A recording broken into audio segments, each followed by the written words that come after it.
Hello friends, स्वागत है आपका आपके अपने लीगल चैनल सोच पर प्रहार में। मैं हूं एडवोकेट सनी शर्मा। और दोस्तों, आज के इस वीडियो में मैं आपको जिस जजमेंट का हवाला दूंगा, यकीन मानिए आप सब लोग उसको सुन करके बहुत ही खुश हो जाएंगे। मैं भी बहुत खुश हुआ जब मैंने पढ़ा कि कोर्ट भी ऐसा कर सकती है और इतना सब कुछ कह सकती है पति के पक्ष में। जनरली ऐसा होता नहीं है। और इस जजमेंट में कोर्ट ने दोस्तों इंटरिम मेंटेनेंस को लेकर के ये सारी बातें कही। बहुत ही इंपॉर्टेंट है। यदि आप पूरे वीडियो को देखेंगे तो आपका दिल खुश हो जाएगा इस वीडियो को देख करके।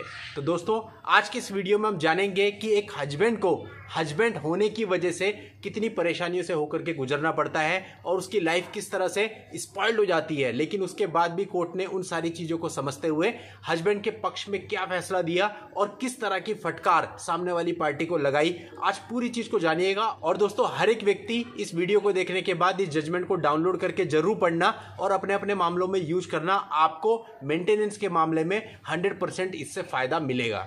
दोस्तों, स्टार्ट करते हैं। स्टार्ट करने से पहले आपसे कहना चाहूंगा कि चैनल को सब्सक्राइब करके नोटिफिकेशन बेल पर जरूर क्लिक कर लें, क्योंकि इस तरह के जजमेंट, इस तरह की पोस्ट्स मैं आपके लिए लेकर के आता रहता हूं। तो चलिए दोस्तों, बिना देर किए पूरे मामले को समझते हैं।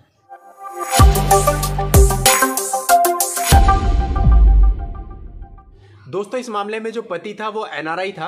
वो अंगोला अफ्रीका में काम करता था। एमबीए की डिग्री उसके पास थी और वहां पर वो मैनेजर था।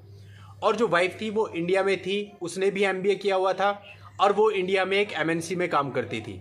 एडवर्टीजमेंट के थ्रू, जो मैट्रिमोनियल एडवर्टीजमेंट होते हैं, इसके थ्रू दोनों का एक दूसरे से परिचय हुआ, शादी की बात बनी और जो लड़का है वो अंगोला अफ्रीका से छुट्टी लेकर शादी करने के लिए इंडिया में आया। अब देखिए दोस्तों, उसके मन में कितनी खुशी रही होगी कि वो इंडिया में जा रहा है शादी करने के लिए और उसे नहीं पता था कि इंडिया आकर के सब कुछ बदलने वाला है। अब दोस्तों, दोनों की शादी हो गई और शादी के बाद केवल 10 दिन वाइफ उसके साथ में रही। इन 10 दिनों में हस्बैंड को यह मालूम चला कि वाइफ को एक ऐसी बीमारी है जिसके बारे में उसे शादी से पहले नहीं बताया गया है। उसके साथ फ्रॉड किया गया है, उसके साथ चीटिंग की गई है। दोस्तों, जब ये बात सामने आई तो वाइफ ने एज यूजुअल इल्जाम लगा दिया, ये मुझसे डाउरी मांगते हैं और मेरा हैरेसमेंट करते हैं। अब दोस्तों, वही प्रैक्टिकल बात है, 10 दिन में कौन सा हैरेसमेंट, क्या डाउरी मांगनी थी। लेकिन वाइफ के पास काउंटर में यही होता है। अब हस्बैंड ने क्या किया, उस बीमारी के बेस पे सेक्शन 12 की एक एप्लीकेशन कोर्ट में लगा दी, हिंदू मैरिज एक्ट के सेक्शन 12 में, अपनी मैरिज को वॉइडेबल घोषित कराने के लिए कि ये मैरिज फ्रॉड से की गई है, इसको इनवैलिड घोषित करना चाहिए, वॉइडेबल घोषित करना चाहिए और इस मैरिज को खत्म किया जाना चाहिए। और वाइफ ने क्या किया, सामने से 498A और 406 की एफआईआर दर्ज करा दी बिना किसी कारण। और इसके साथ साथ डीवी भी फाइल कर दिया, जबकि वो केवल 10 दिन वहां पर रही थी। और हमारी व्यवस्था देखिए इतनी बढ़िया है कि ऐसा 498A और 406 दर्ज भी हो जाता है 10 दिन के अंदर अंदर, कुछ नहीं देखा जाता। अब दोस्तों, ये 498A दर्ज होने की वजह से क्या हुआ, जब इसकी बेल में हस्बैंड गया तो उसको बेल इस शर्त पर मिली कि वो इंडिया से बाहर नहीं जाएगा। उसका जो पासपोर्ट था वो पुलिस के द्वारा जब्त कर लिया गया।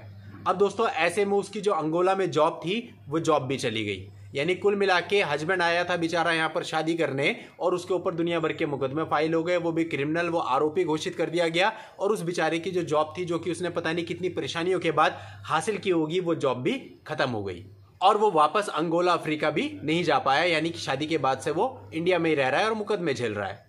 अब दोस्तों, बात यहीं खत्म नहीं होती है। अभी वाइफ ने डीवी एक्ट भी डाला था। डीवी एक्ट में लोअर कोर्ट ने इंटरिम मेंटेनेंस भी बांध दिया हस्बैंड के ऊपर 5,000 रुपए पर मंथ का।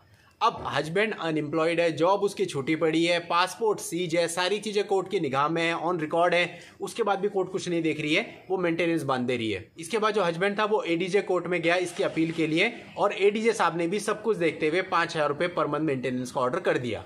अब दोस्तों, इसके बाद जो ये मामला था ये हाई कोर्ट में आया और हाई कोर्ट ने इस मामले को बहुत ही अच्छे से ऑब्जर्व किया और बहुत ही अच्छी कमेंट्स रिटर्न में करी। कोर्ट ने कहा कि एक तरफ तो हम इक्वालिटी की बात करते हैं, तो वाइफ और हस्बैंड में इक्वालिटी क्यों हम नहीं देखते। हमारे कॉन्स्टिट्यूशन में बात की गई है सेक्स, कास्ट और क्रीड के बेस पे इक्वालिटी की। लेकिन ये क्या इक्वालिटी हुई, जहां पर हस्बैंड भी अनएम्प्लॉयड है, वाइफ भी अनएम्प्लॉयड है, हस्बैंड के पास भी एमबीए की डिग्री है, वाइफ के पास भी एमबीए की डिग्री है, लेकिन फिर भी हस्बैंड को अलग माना जा रहा है वाइफ से। क्यों और उसके ऊपर क्यों मेंटेनेंस थोपा जा रहा है, जबकि वो अनएम्प्लॉयड है। दोनों की क्वालिफिकेशन सेम है। हस्बैंड पास्ट में मैनेजर की जॉब करता था, वाइफ पास्ट में एमएनसी में काम करती थी। तो क्या फर्क है, दोनों पास्ट में सेम जॉब करते थे, सेम उनकी क्वालिफिकेशन है, वर्तमान समय में दोनों अनएम्प्लॉयड है, तो हस्बैंड क्यों दे पैसा। अब दोस्तों, कोर्ट ने यह बात भी कही कि लड़के के पेरेंट्स हैं। अब पेरेंट्स ने अपनी जिम्मेदारी पूरी कर ली, लड़के को पढ़ा लिखा लिया, बड़ा कर लिया, तो अब तो लड़के को पेरेंट्स का भी मेंटेनेंस करना। अब ये तो कह नहीं सकते कि आप अपनी पेरेंट्स से जो है जाकर के पैसा लेकर के आओ और वाइफ को मेंटेनेंस दो। दोस्तों, ये सारी बातें मैं नहीं कह रहा हूं, कोर्ट ने रिटर्न में अपने इस जजमेंट में लिखी हैं। साथ ही साथ कोर्ट ने यह भी कहा रिटर्न में कि ये जरूरी नहीं है कि जितनी भी फेल्ड मैरिज होती हैं उनके पीछे जो रीजन होता है वो केवल डाउरी डिमांड या फिर डीवी होता है।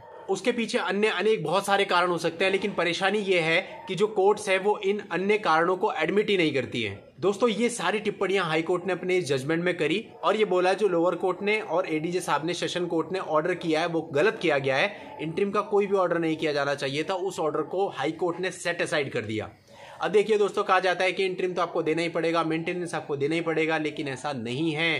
कोर्ट्स स्पेशली हाई कोर्ट और सुप्रीम कोर्ट मामलों को बहुत गहराई से देखती है और बहुत सही तरीके से ऑब्जर्व किया जाता है। अगर आप लायबल हैं तभी आपको देना पड़ेगा, यदि स्थितियां ऐसी नहीं है तो कोर्ट उसे कैंसिल भी कर सकती है, जैसे कि इस मामले में किया। बहुत इंपॉर्टेंट जजमेंट है दोस्तों, इसका लिंक मैं इस वीडियो के नीचे डिस्क्रिप्शन में दे रहा हूं, वहां जाकर के आप इस जजमेंट को डाउनलोड कीजिए और अपने अपने मामलों में यूज करके इसका फायदा उठाइए। यदि आप लोग किसी पर्सनल प्रॉब्लम के लिए मुझसे बात करना चाहते हैं तो उसके लिए इस वीडियो के नीचे डिस्क्रिप्शन में मेरा व्हाट्सएप नंबर भी है, उस व्हाट्सएप नंबर पर व्हाट्सएप मैसेज करके आप लोग अपनी अपॉइंटमेंट बुक करके मुझसे बात भी कर सकते हैं। नेक्स्ट वीडियो में नई लीगल जानकारी के साथ मैं आपसे फिर मिलता हूं, तब तक के लिए good bye and thank you for watching. Take care.